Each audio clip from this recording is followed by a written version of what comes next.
everyone. Good morning, ma'am and classmates. Good day, everyone. Good morning, ma'am. Good morning, everyone.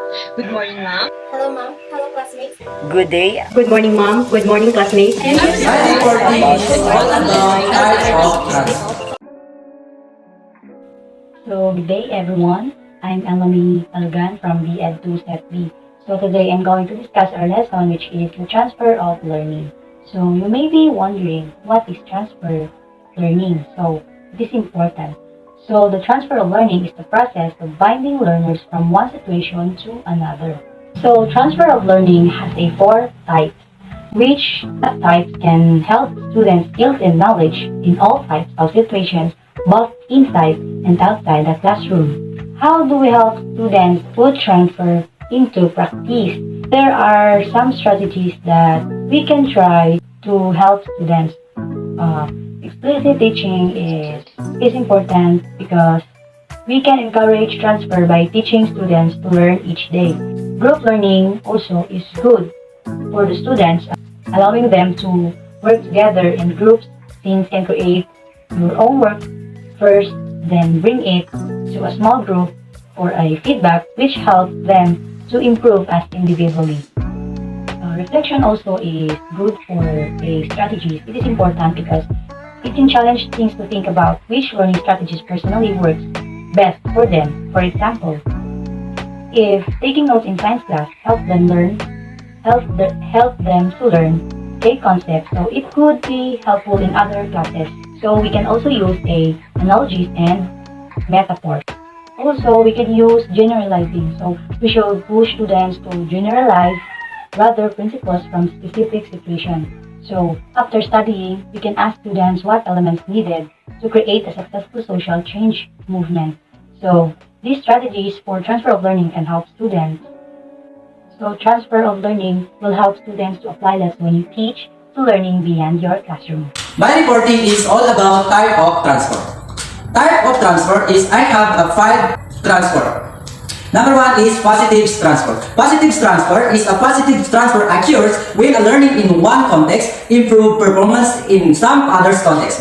For instance, a speaker of Spanish would like easier to learn Mexican language and Japanese. The positive transfer is a when learning in one situation facilitate learning in another situation. It's known as a positive transfer. For example, skill in playing the violin facilitates in learning to play the piano. Knowledge of mathematics and facilitate to learn physics in a battery way. Negative transfer. Negative transfer occur when a learning in one learning context impact negatively on performance in another context. Example, learners commonly simulate a new language phonics to crude approximation in their native tongue and use orders carried over from their native tongue.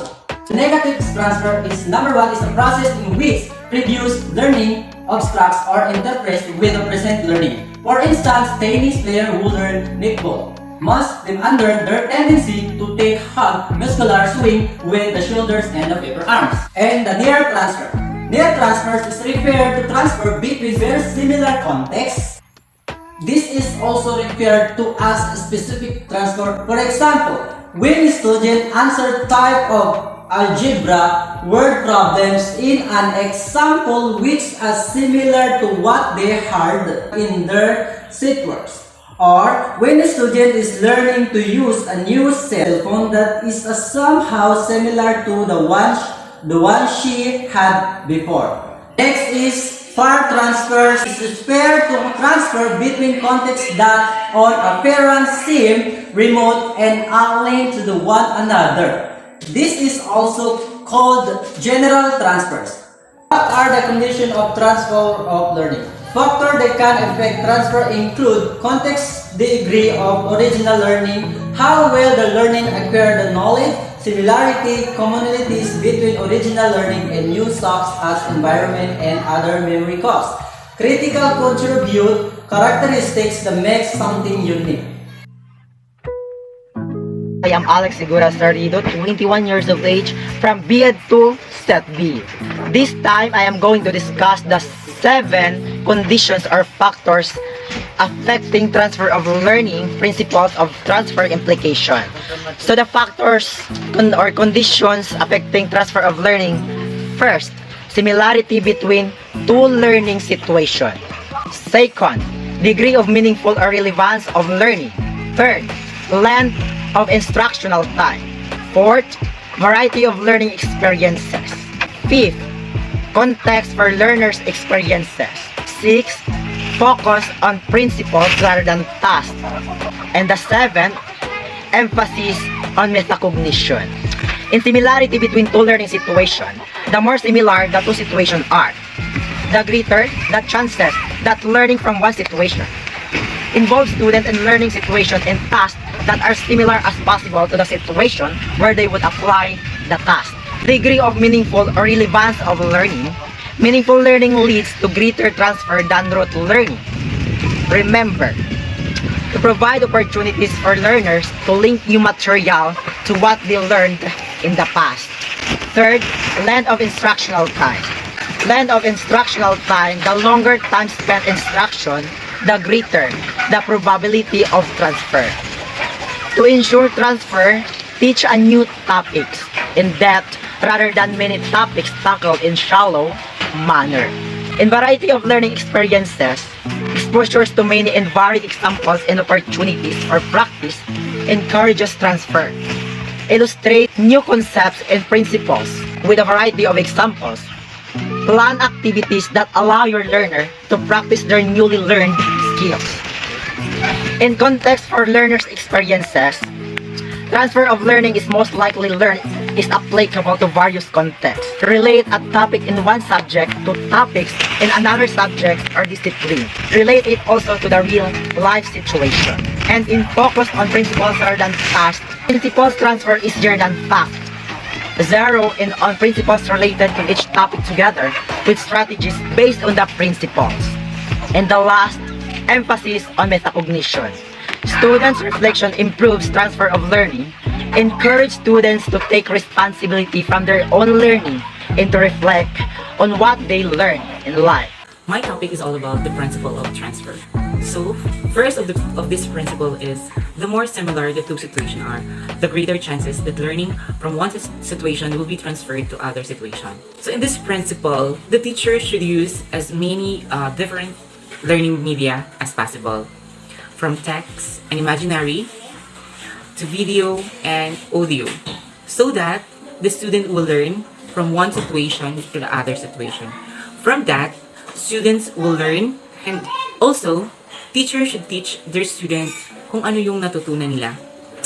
It can be a greater chances to let the student learn and apply it to any activity or test. Second principle of transfer is meaningful learning lead to greater transfer than rote learning. Meaningful learning, it is the most effective way for students to engage in learning process because it allows students to be fully engaged and motivated in a learning process. And students who learn from this are able to solve problem better than those who learn by rote. Next principle is the longer the time spent in instruction, the greater the probability of transfer. So as a teacher, we should spend more time in our student for their learning process, and we should teach them for the possible topics and don't discuss too much or beyond the topic. It can hinder their learning process. And also, as a teacher, we should be on time so that our student will follow us. Next principle is exposure to many and varied examples and opportunity for practice encourages transfer. Teachers should think a lesson plan that have a good planned activities, an example or new concept of activity, so that it can easily adopt the student and she or he can remember quickly because of the illustration given or the examples. Next principle of transfer is transfer of learning is most likely to happen when learners discover that what they learn is applicable to various contexts. In this principle, we should analyze our student if they learn and understand the lesson and if they are motivated and interested on the topic we present to them, so that our student must then be able to retrieve this information and apply it to real life. And the next principle is principles transfer easier than fact. If our student understand why information is important and useful, they are willing to exert more effort and will perform better. And also, teacher must possess a great deal of different kind of knowledge. The principle transfer. Students' reflections improve transfer of learning. As teacher, we should encourage our student to reflect what they learn from the topic so that they must learn on how to take responsibility. Also, it allows students to evaluate their action from bad to good, or it's right or wrong. Good morning, ma'am. Good morning, everyone. My name is SUMAYA MANGILALA, a second-year student of Bachelor of Elementary Education, Set B. So now, I am here to discuss the revised Bloom's Taxonomy of the educational objective. So this is the continuation of the previous topic that they discussed. Now, the old taxonomy. In 1956, the Taxonomy of Educational Objectives, the Classification of Educational Goals Handbook 1, Cognitive Domain was published. Eventually, it became so relevant and useful in educational. Since then, it has been used in planning the curriculum, planning learning activities, and assessment. In 1964, Bloom and his colleagues published Handbook 2, The Affective Domain. And in 1966, 1970, and 1972, other experts published a taxonomy for the psychomotor domain. So now, let's define what is cognitive domain. Cognitive domain aims to develop the mental skills and acquisition of knowledge of individual. The cognitive domain is focused on intellectual skills such as critical thinking, problem solving, and creating a knowledge base. And what is the Bloom taxonomy? Bloom's taxonomy is a model that describes the different levels of learning, outcomes that target skills, and competence that teachers aim to develop in the learners. So when we say this Bloom's taxonomy, it is the classification system used to define and distinguish different levels of human cognition. Example of this is how they think, how they learn, and how they understand. There are 6 levels progress to more complex levels of thinking, and the last 3 being referred to HOTS, or the higher order thinking skills.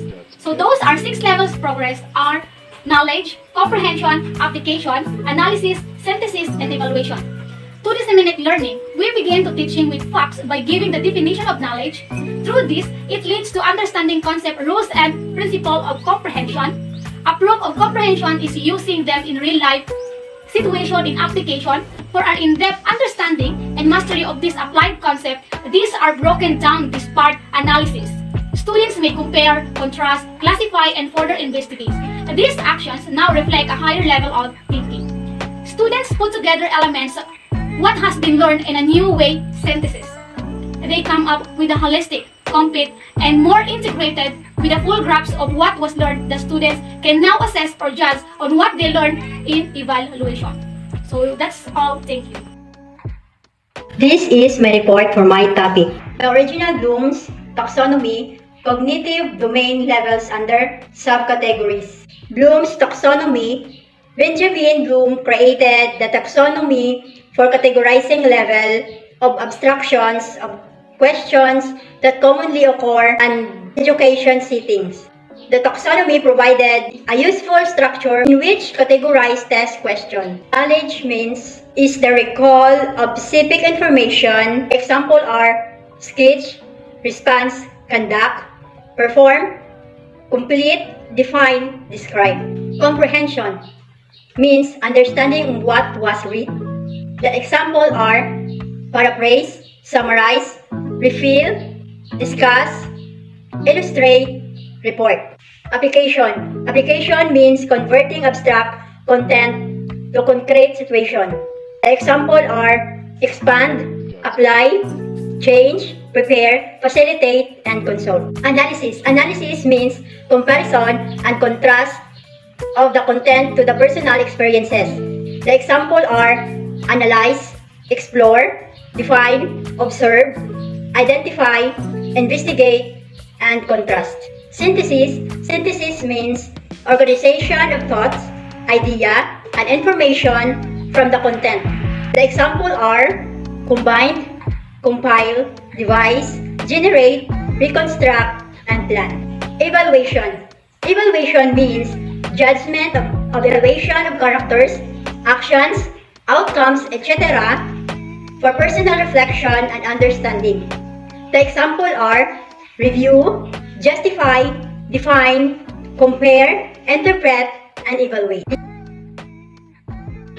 I will report a Bloom's taxonomies of education objectives. First, all taxonomy one dimension. It is knowledge, comprehension, application, analysis, synthesis, and evaluation. Knowledge, it means involve the recall of the specific and the universal, the recall of the method and the processes, or the recall of the pattern, structure, or settings. Comprehension, it means refers to the types of understanding of the apprehension, such as an individual knows what is being communicated. Application refers to the use and abstraction in particular and concrete situation. Analysis represent the background of the communication to its constitution, elements or parts such as the relatives. Synthesis, it means involves the putting of together elements or part of the form of the good. Evaluation engenders judgment about the value of materials and the method of giving groups. Second, Bloom taxonomy cognitive dimension, revised taxonomy 2 dimension. It is remember, understand, knowledge dimension, functional, conceptual, apply, analysis, evaluation, create, procedural, and metacognitive. Cognitive dimension, remember, recognizing, recalling, and understanding, recepting, classifying, summarizing, inferring, comparing, and explaining. A knowledge dimension, it is a knowledge or a terminology, knowledge of specific details and elements. Conceptual, knowledge of classification, structure, and categories. Knowledge, principle, and generation.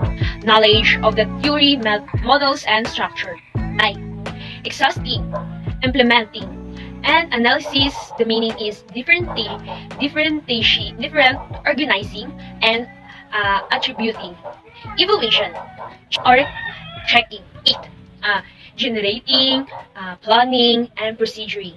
And procedural, knowledge of subject specific and skill and algorithm, and knowledge, a subject and specific technology and method. Metacognitive, it is a strategic knowledge and self-knowledge. So the topic that I report is about the revised taxonomy with 2 dimensions of cognitive domain. So there are 2 dimensions of cognitive domains, which is the cognitive dimensions and the knowledge dimensions. So first is the cognitive dimensions. The cognitive dimensions or the cognitive process dimension is from the revised taxonomy highlights of 2 dimensions. It includes the hierarchical or ordered levels of thinking. The thinking levels move from the simplest to the most complex. And the cognitive dimension has the original version of skills. First is remember. Remembering consists of recognizing and recalling relevant information from the long-term memory. Next is understand. Understanding the cognitive dimension is about discerning patterns of shared beliefs, knowledge, attitudes, and perceptions within a culture group and the way they may affect the problem-solving and decision-making process of individuals in that group. The third is apply. Apply aims to develop the mental skills and the acquisition of knowledge of the individual. Next is analyze. Examine methodically in detail the constitution or structure of something, especially information, typically for purposes of explanation and interpretation. Next is evaluate. A form of idea of the amount, number, or value of assess. And for the cognitive domain, like Bloom, identified 6 levels within the cognitive domain from the simple recall or recognition of facts as the lowest level to increasingly more complex and abstract mental levels to the highest order, which is classified as evaluation. And the last is create. Create, the cognitive process dimension represents a continuum of increasing cognitive complexity from remember to create, cause something to happen as result of one's actions or bring something into existence. I am ANDREO D. SAMLING, and this is my report about the knowledge dimension. The knowledge dimension is the knowing what. It has 4 categories: factual, conceptual, procedural, and metacognitive.